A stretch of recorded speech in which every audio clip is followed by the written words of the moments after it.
Suster, Bapak, Ibu, saudara-saudariku yang terkasih, selamat malam.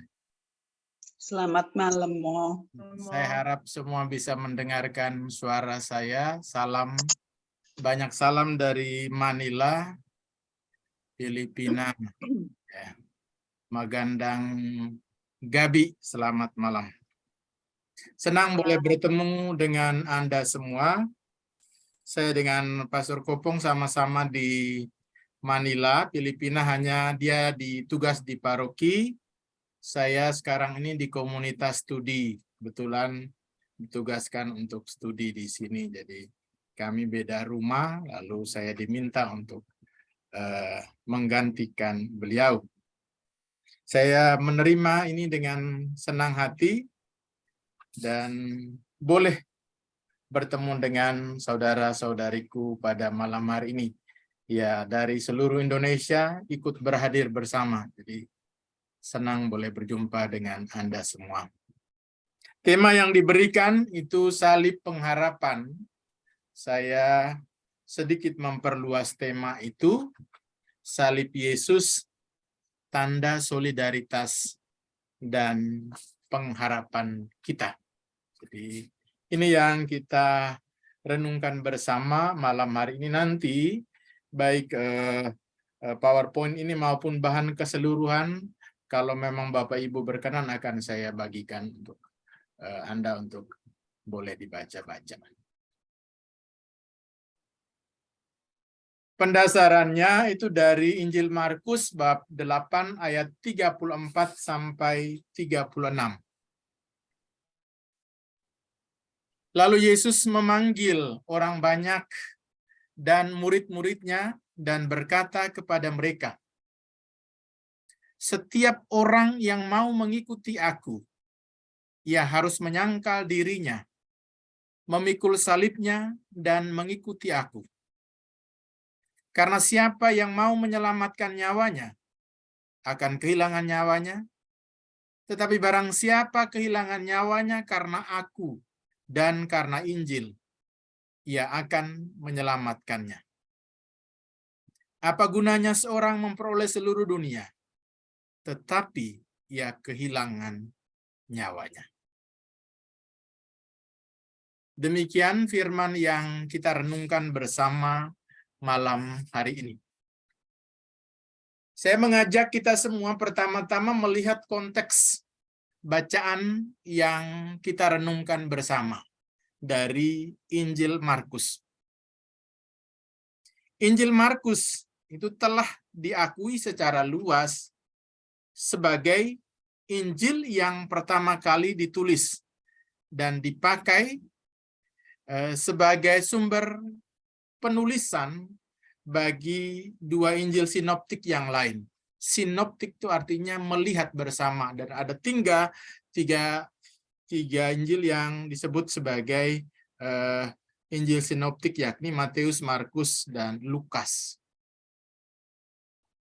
Dan yang paling pertama ditulis adalah Injil Markus. Menurut para ahli kitab suci, kisaran Injil Markus ini ditulis itu kurang lebih tahun 60 sampai 70 Masehi.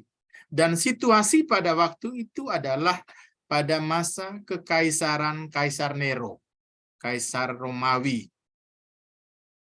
Dan di masa itu, situasi yang terjadi adalah situasi tindakan kekerasan dan penindasan terhadap orang-orang Kristiani, para pengikut Yesus. Sehingga lalu kemudian situasinya penindasan, penderitaan, kemartiran. Dengan latar belakang yang demikian, Markus itu menulis Injilnya sebagai senjata perlawanan kaum lemah terhadap kekuasaan. Injil Markus mengajarkan cara-cara murid Kristus dalam mendobrak kekerasan ideologis Imperium Romawi. Bagaimana cara supaya tetap bertahan berjuang melawan situasi yang seperti itu. Injil Markus juga memberikan daya kekuatan yang subversif bagi iman jemaat yang hidup di tengah penindasan dan kekerasan kekuasaan bangsa Romawi. Dan di tengah situasi itu, kalau kita membaca keseluruhan Injil Markus, maka kata salib itu sebagai teks yang pertama digunakan. Dan baru pertama kali muncul dalam bacaan yang tadi kita dengarkan. Para saudara dan saudariku yang terkasih, dalam situasi yang demikian, penginjil Markus itu mengingatkan para murid Yesus pada masa itu, dan tentu saja kita semua, agar kita semua itu militan, agar kita semua itu setia dalam mengikuti Tuhan Yesus. Maka ada unsur penting yang harus dimiliki oleh para pengikut Yesus. Unsur yang harus dimiliki adalah pengenalan pribadi siapa Yesus itu bagi Anda. Pengenalan pribadi siapa Yesus itu bagi kita.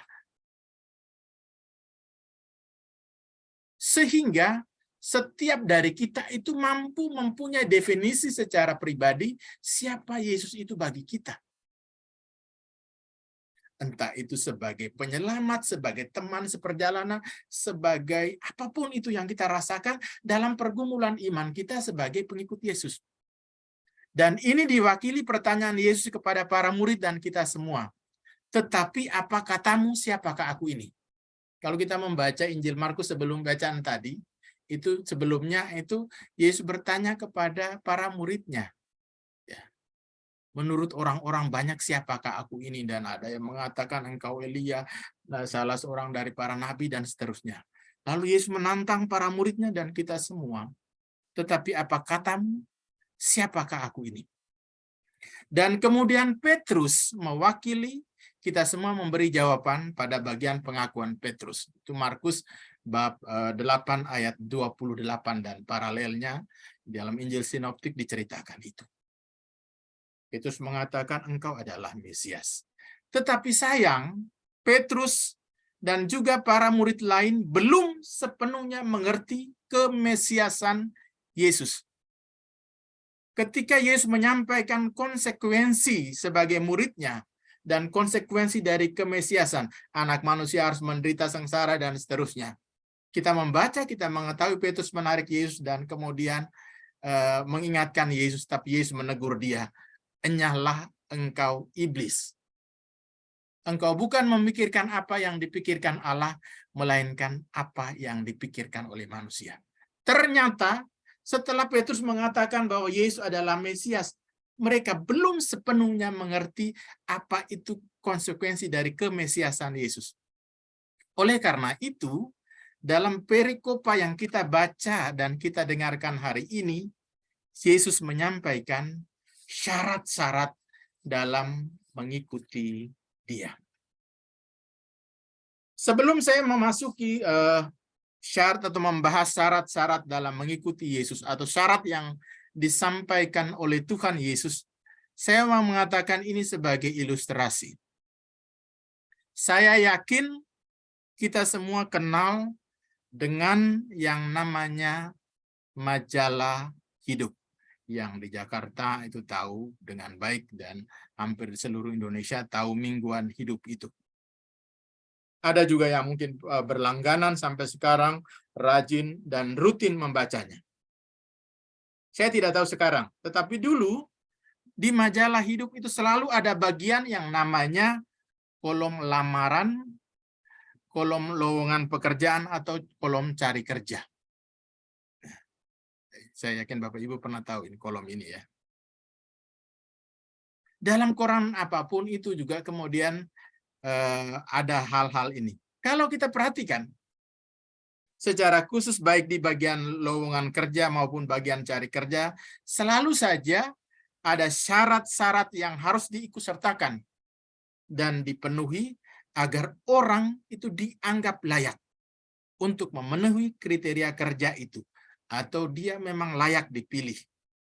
Jangankan itu, saya yakin ketika Bapak Ibu sebagai orang tua memasukkan anaknya ke sekolah tertentu, ada syarat-syarat yang juga harus dipenuhi. Ketika kita memasuki awal pandemi, kita juga harus memenuhi syarat-syarat tertentu ketika mau melakukan perjalanan dengan kereta api, dengan pesawat, dengan mobil, apapun itu. Jangankan itu, pergi ke gereja pun ada syarat-syaratnya. Ada batasan-batasan tertentu yang juga harus kita penuhi. Tentu saja untuk jadi pengurus atau anggota kelompok tertentu, seperti kelompok kerahiman ilahi ini, pasti juga ada persyaratan. Sama dengan itu, untuk menjadi pengikut Tuhan Yesus, hari ini Tuhan Yesus memberikan syaratnya.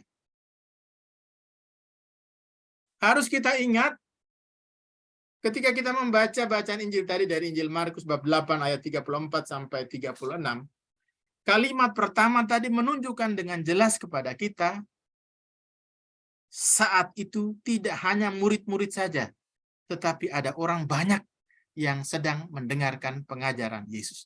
Dikatakan tadi, lalu Yesus memanggil orang banyak dan murid-muridnya. Itu kalimat pertama dari bacaan tadi. Kepada mereka Yesus memanggil.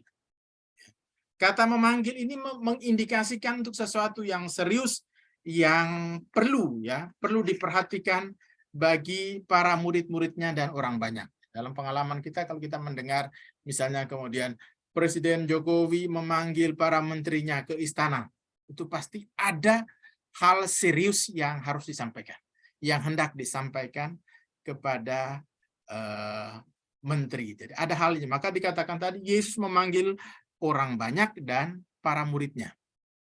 Kepada segenap mereka yang hendak mengikuti dia. Maka dari itu, ketika kita membaca, ya, saya mengajak Bapak dan Ibu saudara-saudari sekalian, ketika kita membaca ayat 34 ini, sesungguhnya, entah kita sadari atau tidak, Yesus sedang memanggil setiap kita untuk dengan penuh perhatian mendengarkan apa yang hendak disampaikannya. Pertanyaannya, apakah itu?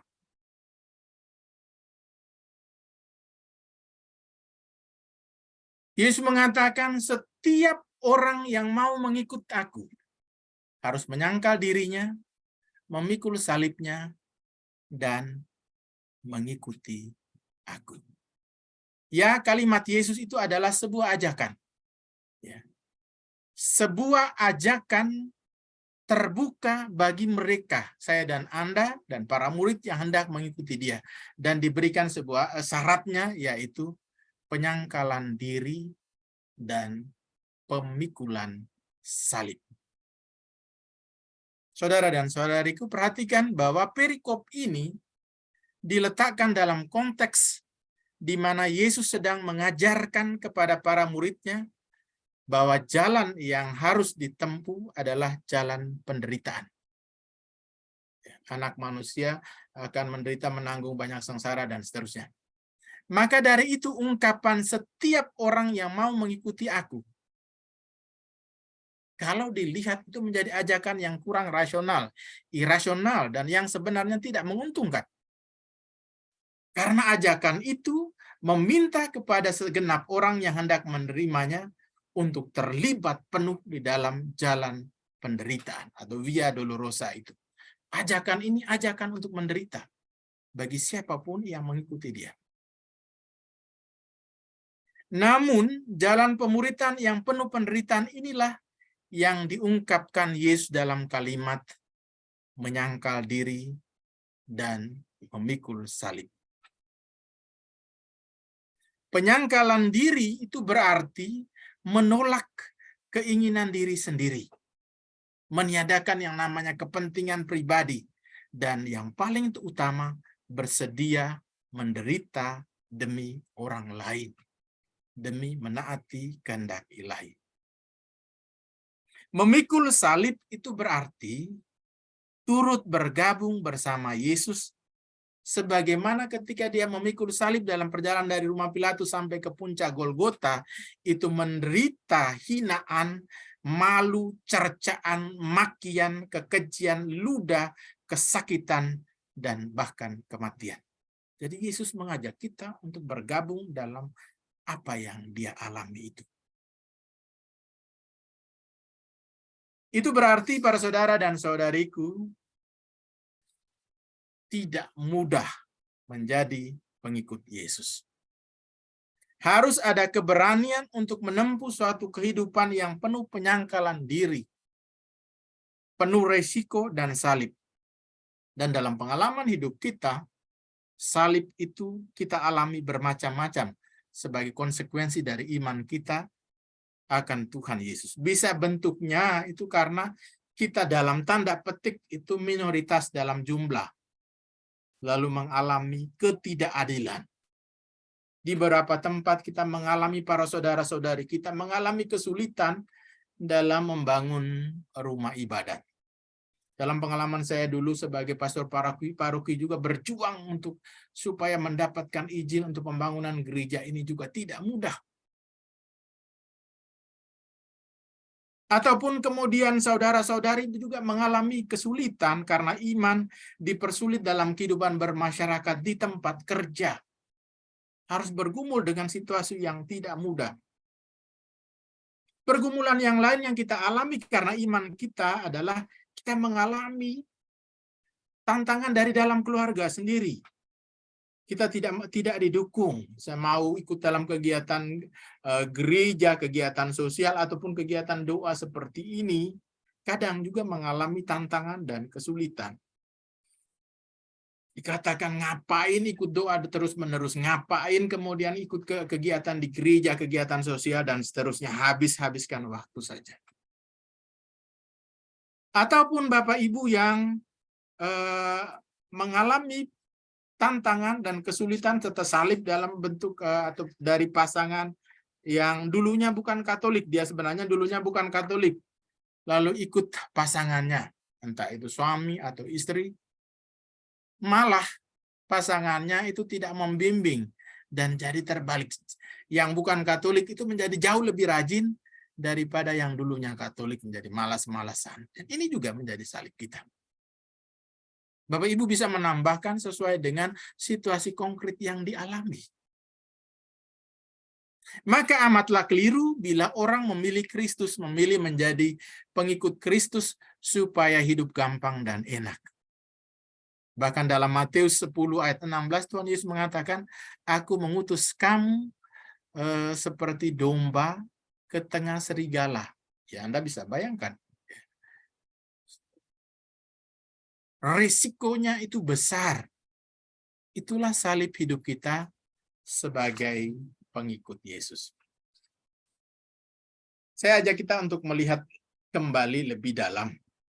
Bila secara sepintas ya kita melihat tema yang disodorkan kepada kita untuk kita lihat bersama malam hari ini, kalau secara sepintas salib dan pengharapan itu adalah dua kata yang atau dua hal yang saling bertentangan. Salib di satu sisi dan pengharapan itu di sisi yang lain. Kalau orang ditanya secara umum apa makna dari kata salib, maka secara spontan yang muncul adalah penderitaan, kesulitan, kesusahan, dosa. Pokoknya itu tidak nyaman, tidak enak. Dan saya yakin kita sepakat dengan itu. Kalau kita berkaca pada peristiwa Yesus, salib Yesus, maka kemudian kita melihat ia menanggung penderitaan, memikul salib yang kita yakini sebagai beban dosa kita. Jadi sekali lagi salib itu penderitaan, beban, dosa, dan cenderung kita hindari. Sementara harapan atau pengharapan itu berkaitan dengan sesuatu yang cenderung positif. Dan memberi semangat, dan orang ingin selalu memiliki yang namanya harapan. Orang ingin selalu memiliki yang namanya pengharapan, dan jangan sampai kehilangan harapan atau kehilangan pengharapan. Pertanyaan selanjutnya, bagaimana kita menjembatani dua hal yang kelihatan sepintas ini bertentangan? Ya. Jembatannya, mari kita lihat konteks kita berbicara tentang salib adalah salib saya dan Anda, salib kita sebagai pengikut Yesus. Maka peristiwa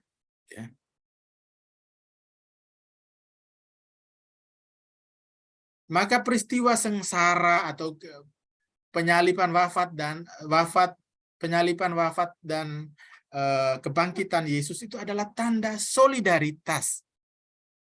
Solidaritas pertama kita tahu dari peristiwa inkarnasi, inkarokarnis, masuk dalam daging. Dia yang Allah itu menjelma masuk menjadi manusia dan tinggal di antara kita. Dan ketika dia tinggal di antara kita, dia tahu bahwa kita ini tidak bisa selamat sendiri. Hanya dengan bantuannya, melalui salibnya, kita akan diangkat dan mengalami keselamatan. Terhubung kembali antara dunia dengan Allah, dengan surga itu, melalui salib itu. Maka, sekali lagi, peristiwa penyaliban Yesus adalah tanda solidaritas. Yesus Kristus yang menderita mati dan bangkit adalah wujud solidaritas Allah atau keterlibatan hidup Allah dalam sejarah manusia yang mengalami penderitaan. Itu artinya, para saudara dan saudariku, kita tidak akan kehilangan harapan. Kita tidak berjalan sendiri dalam situasi pergumulan dan penderitaan kita. Kita punya Tuhan yang selalu menemani kita. Itulah pengharapan kita di dalam Yesus yang tersalib demi kita. Yesus yang menjadi realitas konkret solidaritas Allah atas dasar cinta kasih. Tindakan Allah melalui seluruh pribadi Yesus itu menjadi dasar bagi kita orang beriman bertindak seperti Yesus Kristus, yakni melibatkan diri dalam penderitaan sesama. Kan Tuhan Yesus mengatakan, apapun yang kamu lakukan terhadap sama saudaraku yang paling hina, itu kamu lakukan untuk aku. Jadi iman kita adalah iman yang berpusat kepada misteri Kristus, yang mana puncak dari misteri Kristus adalah misteri salib yang membawa keselamatan kepada kita. Dalam salib ada sengsara, ada wafat, namun ada juga kebangkitan. Jika kita mengimani Kristus yang tersalib, maka kita akan mengamini adanya penderitaan dalam hidup kita. Kematian, namun juga ada pengharapan. Seorang Kristiani harus ingat bahwa Kristus yang diimani adalah Kristus yang menderita sengsara, masuk dalam kematian, namun ia bangkit. Kebangkitan Kristus inilah yang menjadi dimensi kuat pengharapan kita manakala dilanda sengsara dan penderitaan dalam berbagai bentuk yang kita alami. Salib itu menjadi tanda harapan bahwa kita semua yang percaya dan mengimani Dia yang tersalib serta yang setia memikul salib kita dalam mengikuti Dia, maka akan mengalami keselamatan. Salib adalah tanda cinta dan harapan keselamatan bagi kita semua.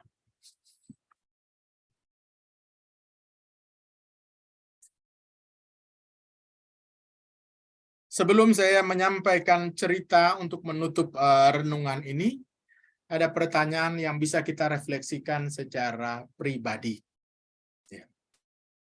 Pertanyaannya seperti ini.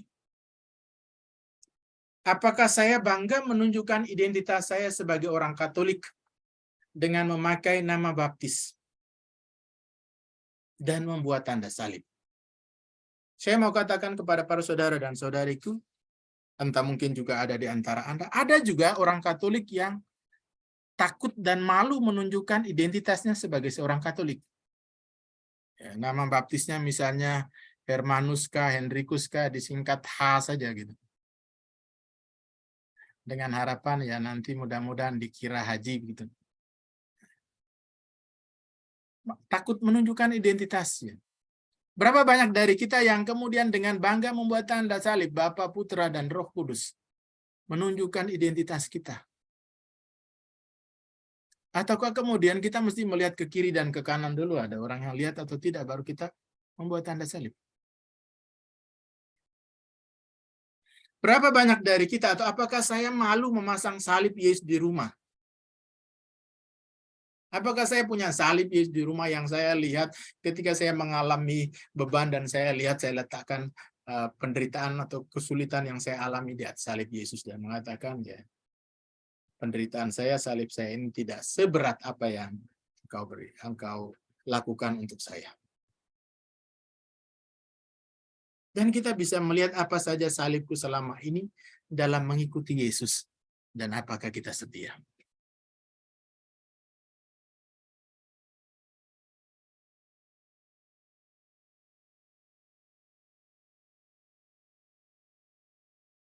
Itu 3 pertanyaan sebagai refleksi untuk kita masing-masing. Dan saya ingin menutup renungan ini dengan sebuah cerita ini yang mungkin Bapak Ibu, saudara-saudari para suster juga pernah mendengarkan atau membaca cerita ini. Saya akan membacakan cerita ini.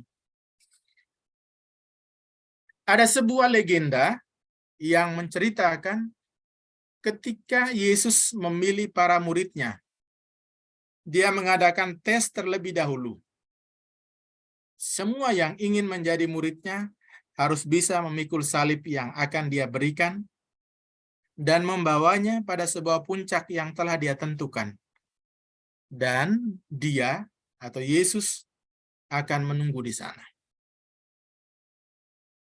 Pada hari yang sudah ditentukan, rupanya banyak sekali orang yang datang dan ingin menjadi muridnya dan menyatakan siap pikul salib yang diletakkan Yesus atas bahu mereka masing-masing. Maka mulailah mereka berduyun-duyun berjalan memikul salib yang telah diberikan Yesus. Semuanya lakukan perjalanan itu. Namun rupanya salib itu sangat berat dan perjalanan menuju puncak itu amatlah sulit. Ada yang memilih berhenti,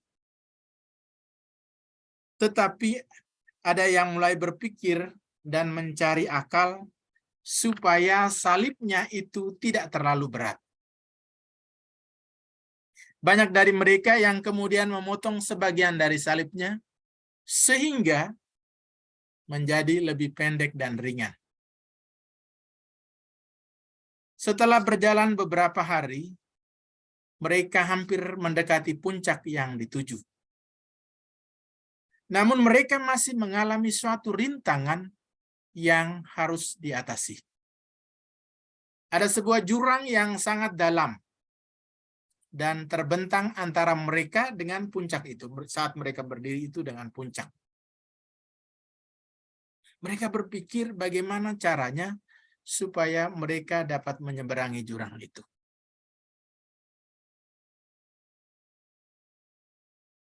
Salah seorang dari mereka itu menemukan cara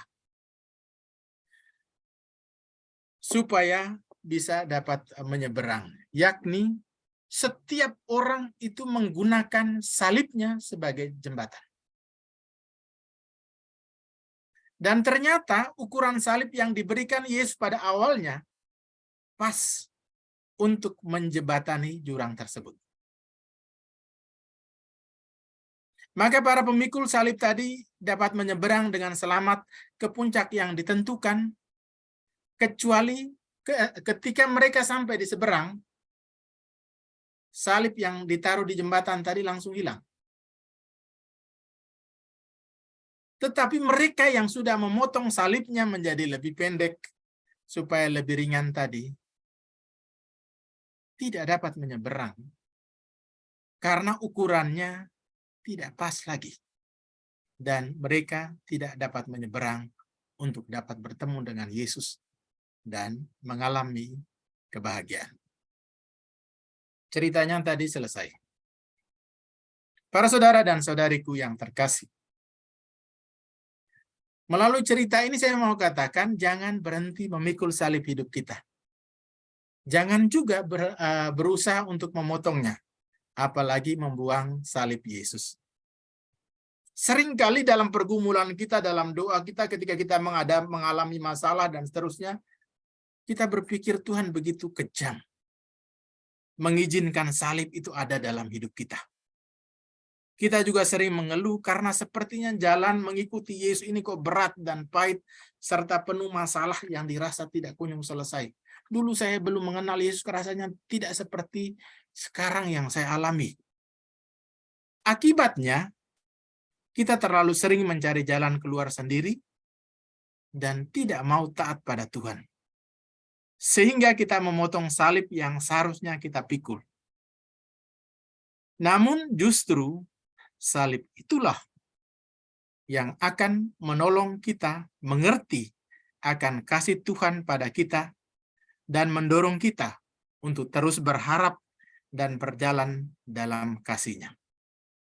Ingat, jika kita merasa lelah karena beban yang mendera, ingatlah, di dalam salib Tuhan Yesus selalu ada pengharapan bagi kita, karena melalui salibnya terpancar pengharapan dan cinta bagi kita semua. Di dalam dan bersama Dia Sang Maha Rahim, Anda dan saya, kita akan keluar sebagai pemenang. Sekali lagi, kita akan keluar sebagai pemenang.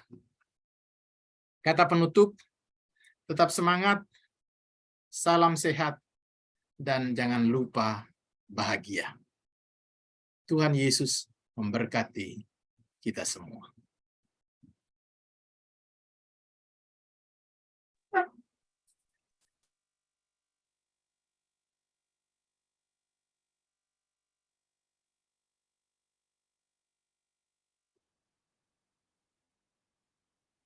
Terima kasih Romo Kosmas. Silakan yang ada pertanyaan. Maria Jau, tolong bacakan pertanyaan. Baik, pertanyaan yang sudah masuk ya, Kader. Romo, apabila kita berada di tempat yang minoritas, lalu sekitar kita mengagumi dan memuji imam atau pemimpin umat kita, apakah artinya kita belum memikul salib dan belum mendapatkan kesempatan keselamatan? Langsung saya jawab ya ini. Ya langsung. Kalau kemudian kita berada di tempat yang dalam tanda petik kita kurang jumlah, saya agak alergi dengan istilah mayoritas minoritas, karena mungkin di satu tempat itu kita kurang dalam jumlah, tapi agama kita yang kita iman bukan agama minoritas, agama besar. Kita mungkin kita di tempat itu kita kalah dalam jumlah, tetapi di tempat itu kemudian kita bisa menjadi contoh dan teladan. Itu justru kita sudah mampu itu mau membawa Yesus itu kepada, artinya bahwa tanpa harus menonjolkan atau menonjolkan identitas kita, tetapi kemudian orang melihat. Bahkan Yesus mengatakan dengan jelas, semua orang itu melihat kalau kalian adalah pengikutku apabila kalian saling mengasihi. Tanda yang paling jelas itu adalah ketika kita mampu saling mengasihi. Maka kita mampu hidup berdampingan secara damai dan kemudian bersaudara dan orang malah mengagumi kita.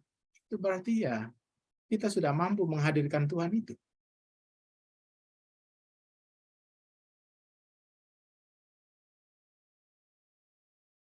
Itu jawabannya. Baik Romo, gimana Bu Silva? Justru harus berbangga malah. Oke, baik Romo. Tapi Kita sudah dapat salibnya dari mana dong Romo? Ya. Jadi berarti ketika kita masuk di kondisi itu, ya, salib kita itu yang mana Romo? Perjuangan kita untuk kemudian sampai orang melihat Tuhan Yesus melalui itu, melalui kehadiran kita, itu justru di sana. Kualitasnya itu ada di situ. Baik Romo, terima kasih. Orang melihat Tuhan yang sedang mencinta melalui kita. Orang melihat Tuhan yang sedang melayani melalui kehadiran kita.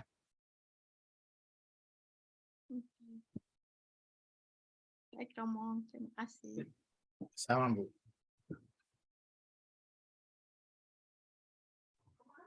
Bapak Ibu ada yang bertanya lagi dengan Pater Kosmas? Mungkin ada yang belum jelas. Seperti yang Romo sampaikan, bertolak belakang antara salib dan pengharapan ya Pater ya. Ya.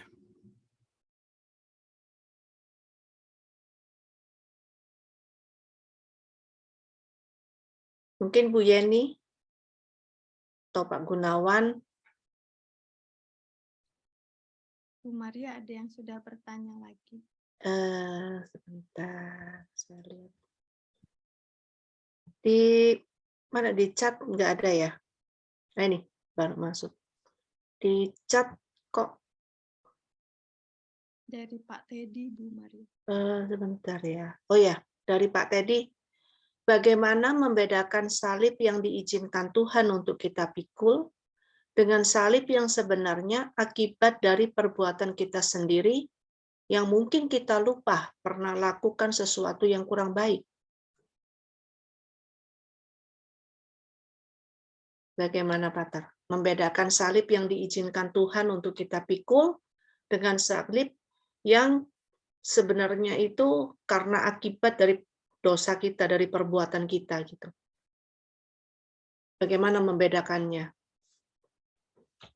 Oke, saya sedang share bahannya, kalaupun bisa diterima.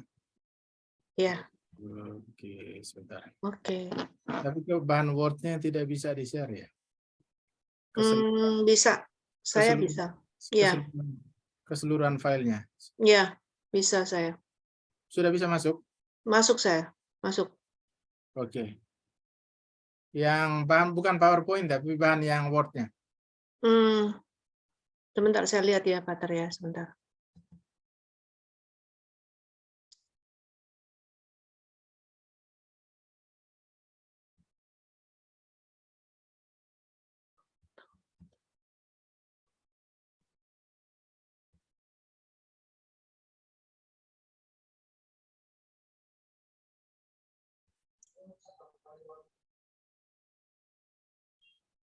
Ya, jadi saya menjawab tadi, bagaimana membedakan salib yang diizinkan Tuhan untuk kita pikul dengan salib yang sebenarnya akibat kesalahan kita. Ya. Saya mau katakan begini, tidak semua penderitaan itu selalu dikaitkan sebagai salib. Ya. Artinya bahwa kalau salib itu dalam konteks ini itu selalu dalam kaitan dengan iman kita. Ya. Salib dalam kaitan apa yang saya tanggung karena iman saya akan Tuhan Yesus. Tetapi kalau kemudian saya sakit karena saya begadang nonton sepak bola, ya itu bukan salib namanya. Atau kan saya sakit karena saya tidak menjaga kesehatan saya, atau karena kemudian saya mau merokok berlebihan atau makan, itu bukan dalam kaitan dengan dalam kaitan dengan salib ini. Jadi salib itu selalu dikaitkan dengan apa yang saya terima sebagai konsekuensi karena saya mengimani Tuhan Yesus.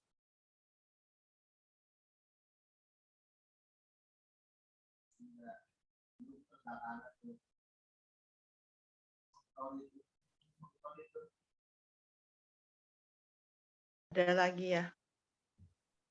Saya mau bertanya, Baik Pak, siapa ini? Pak Thomas. Silakan Pak. Iya. Ini mau pertanyaan saya yaitu mengenai peristiwa sengsara, penyaliban dan wafat Yesus itu adalah tanda solidaritas. Itu contoh konkretnya di dalam kehidupan sehari-hari bagi pengikut Kristus itu seperti apa ya Mo ya? Terima kasih Mo, itu saja pertanyaannya Mo. Jadi dari kitab suci kita tahu bahwa solidaritas Tuhan Yesus yang pertama itu dalam peristiwa inkarnasi. Ya. Dia yang Allah itu mau masuk dalam sejarah manusia menjadi sama seperti kita dalam segala hal kecuali dalam hal dosa, supaya dia bisa merasakan, berbicara, mengajak kita untuk bertobat dalam bahasa kita ketika dia mengajar berkeliling dan seterusnya. Lalu yang kedua itu ketika bahwa dalam kitab suci dikatakan berulang kali dengan perantaran para nabinya, lalu mengajak kita untuk bertobat dan selamat.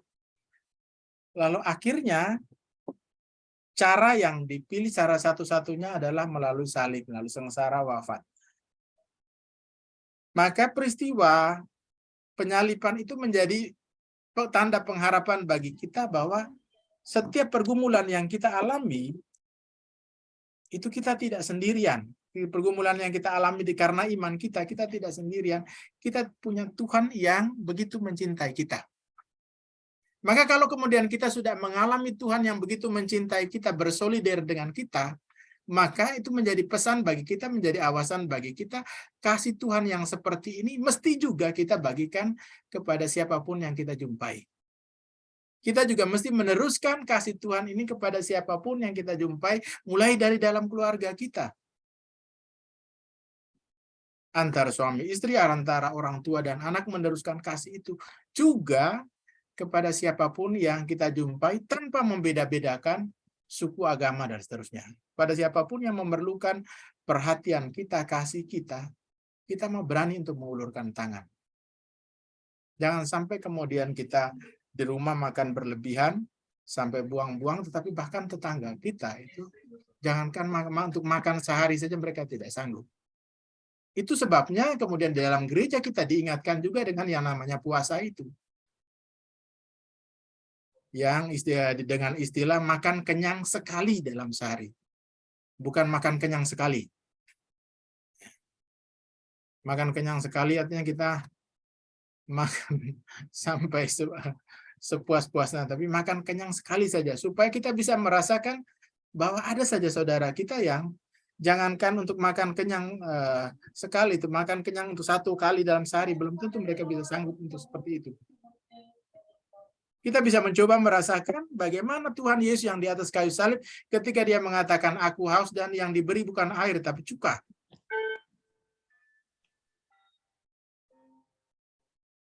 Jadi solidaritas dari Tuhan yang kemudian memberikan pengharapan kepada kita, pengharapan bahwa Tuhan begitu mencintai kita dan tidak meninggalkan kita, maka kemudian tugas kita sekarang itu meneruskan solidaritas itu kepada siapapun yang kita jumpai, tanpa membedakan suku, agama, dan seterusnya.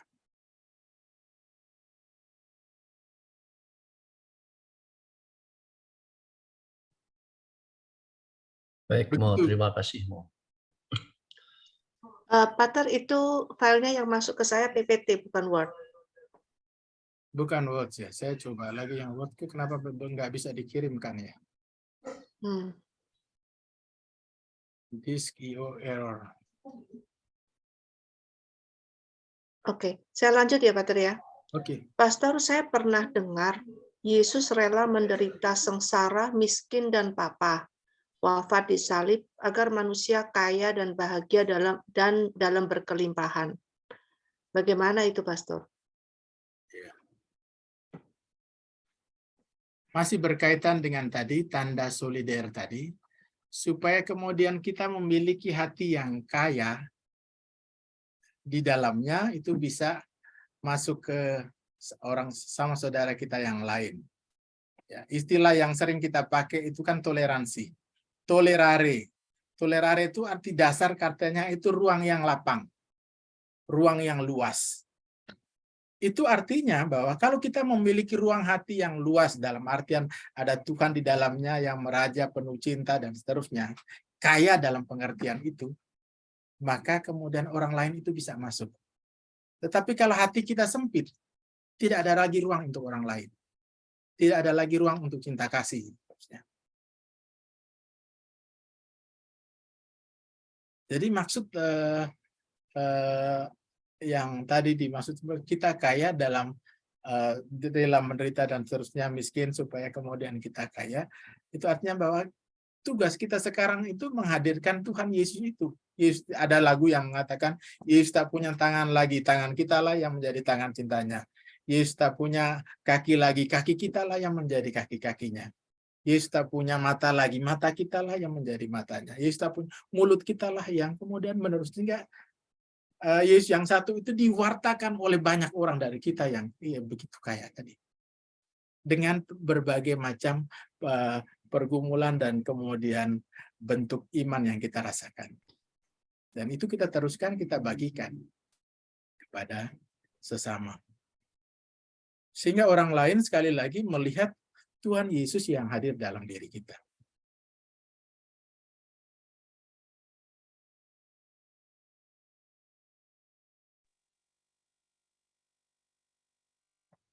Baik, bagaimana Bu Santi ya ini ya? Apakah sudah cukup jelas yang disampaikan Romo? Baik, saya lanjut ke Ibu Stefani, Romo. Romo, apa maksudnya Tuhan mengizinkan kita meletakkan salib kita sejenak? Mohon penjelasan, Romo. Bacaan hari ini itu sangat memberi inspirasi untuk kita. Hari ini Tuhan Yesus mengatakan begini, kalau kita sudah ikut misa dan seterusnya, datanglah kepadaku, kalian semua yang letih lesu dan berbeban berat, aku akan memberikan kelegaan kepadamu. Pikulah kuk yang kupasang dan belajarlah daripadaku, sebab aku ini lemah lembut dan rendah hati, dan seterusnya. Kalau dalam pergumulan setiap hari kemudian kita mengalami salib karena iman kita akan Tuhan Yesus. Kalau kita mengandalkan kekuatan kita sendiri, kita tidak akan mampu. Kita tidak akan mampu. Tetapi kalau kita dengan kerendahan hati dan kerelaan meletakkan salib itu di hadapan Tuhan dan kemudian kita pikul bersama-sama dengan Tuhan. Di saat kita tidak mampu, Dia justru menggendong kita. Dan kita diberikan kekuatan untuk itu, selalu untuk itu. Saya seringkali mengatakan dalam pengalaman hidup saya ketika saya mengalami pergumulan, misalnya kemudian dalam pelayanan dulu di paroki ataupun sekarang kemudian studi mumet dan seterusnya, lalu saya kadang lihat salib saja di kamar ini. Saya katakan, Tuhan Yesus, apa yang saya rasakan sekarang ini tidak sebanding dengan penderitaan-Mu di salib. Berikan saya kekuatan untuk memikulnya bersama-Mu. Jadi sekali lagi ajakan untuk kita tidak mengandalkan diri kita sendiri. Karena dikatakan kalau kita di saat kita justru mengalami kekuatan, mengandalkan kekuatan kita sendiri, kita jatuh. Tapi kalau kita pikul bersama Tuhan, selalu ada kekuatan untuk itu. Begitu. Terima kasih, Romo. Romo, ini ada dari Bu Natalia ya, tadi merespon yang tadi Romo sampaikan mengenai solidaritas. Sebaliknya, Pastor, bagaimana kita meneruskan solidaritas bagi orang yang dalam keterpurukan, tetapi tetap keras hati, tidak mau bangkit, dan hanya menadahkan tangan untuk meminta bantuan? Sudah berlangsung bertahun-tahun tidak berusaha bekerja karena ada saudara yang terus menanggung hidupnya. Apakah kita tetap harus membantu sebagai konsekuensi pikul salib kita?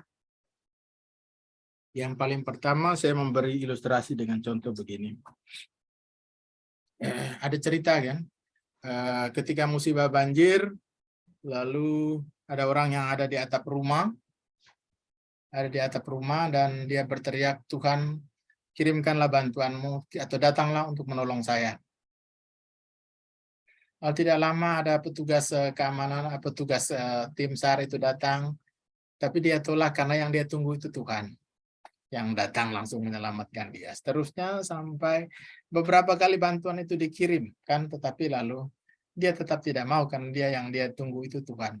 Sampai akhirnya ya banjir itu menewaskan dia. Dia mengatakan, Tuhan, ketika Engkau mengatakan Engkau akan datang menolong saya ketika saya meminta dan memohon. Tapi kenapa ketika saya mengalami kesulitan, saya meminta dan memohon, Engkau tidak datang? Lalu Tuhan mengatakan apa? Bukan saya tidak mengabulkan permohonanmu, saya sudah datang, tapi engkau justru menolak. Itu yang pertama, artinya bahwa orang itu menolak kebaikan yang Tuhan berikan melalui orang-orang di sekitar.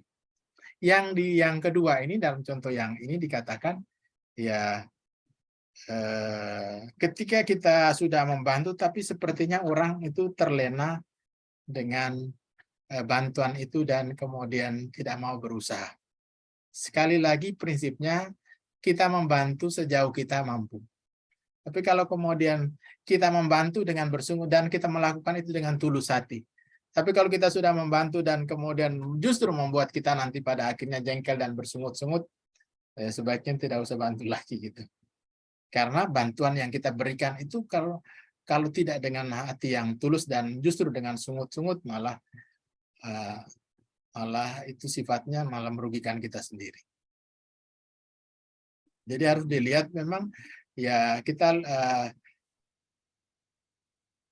katakan orang mengatakan berikanlah kailnya, jangan sampai umpannya sudah diberikan 1-2 kali kalau memang sudah tidak juga mau berusaha ya sudahlah. Itu kita tidak terlalu bersalah dengan itu. Menurut saya.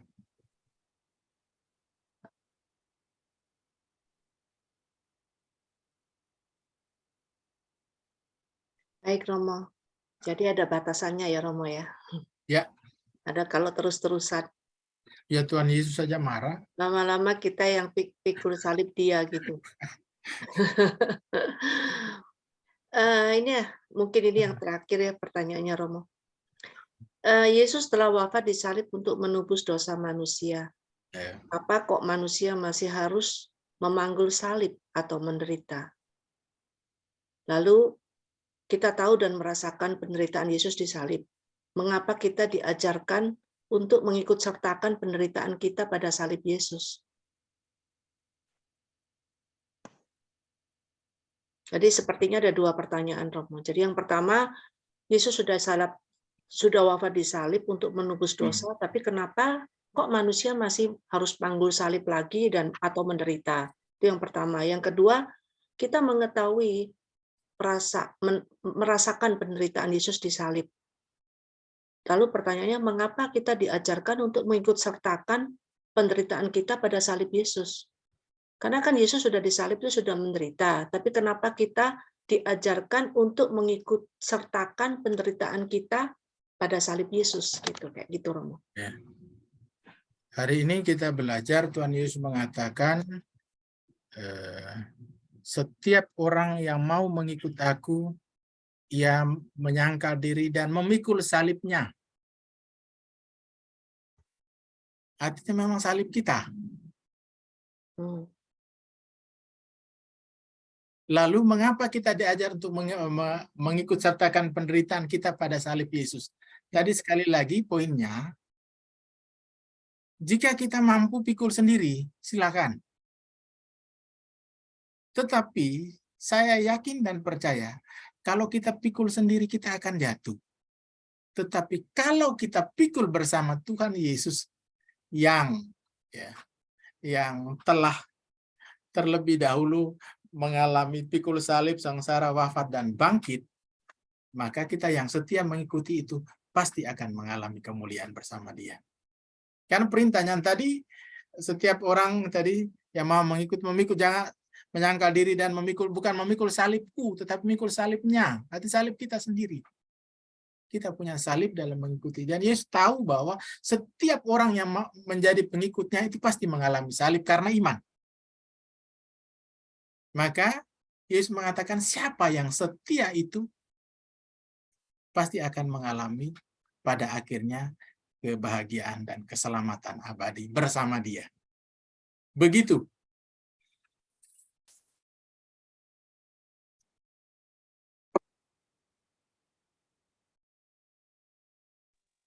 Baik Romo, jadi ya kita pasti nggak kuat pikul salib sendiri ya Romo. Kalau kuat ya. Makanya kita diajarkan untuk meletakkan pada Tuhan, pada salib Tuhan. Ya, baik Romo, cukup jelas. Ini pertanyaannya sudah terakhir. Apakah masih ada yang mau bertanya lagi? Bisa raise hand. Kalau tidak, saya akhiri. Saya kembalikan ke Ibu Yeni. Ya. Marilah berdoa. Terima kasih Tuhan Yesus atas penyertaan-Mu untuk kami dalam ibadat dan permenungan bersama kami malam ini. Kami sungguh bersyukur mengenal dan mengimani serta mengikuti Engkau di jalan salib-Mu. Kami sungguh bersyukur boleh mengalami dan menerima cinta-Mu yang Kau curahkan bagi kami lewat sengsara, wafat, dan kebangkitan. Semoga itu semua meneguhkan iman kami, menguatkan harapan kami, serta mempertebal kasih kami akan Dikau dan sesama. Berkatilah semua anggota keluarga kami. Berkatilah kebersamaan kami. Berkatilah istirahat kami malam hari ini. Engkau yang hidup dan meraja, kini dan sepanjang segala masa. Amin. Amin. Tuhan sertamu Dan dan sertamu juga. Semoga kita sekalian, kebersamaan dan persaudaraan kita, keluarga dan komunitas, mereka yang kita kasih dan kita doakan, semua saudara kita yang saat ini sedang sakit, istirahat kita pada malam hari ini, dilindungi dan dibimbing oleh berkat Allah yang Maha Kuasa, Bapa, Putra, dan Roh Kudus. Amin. Amin. Amin. Terima kasih.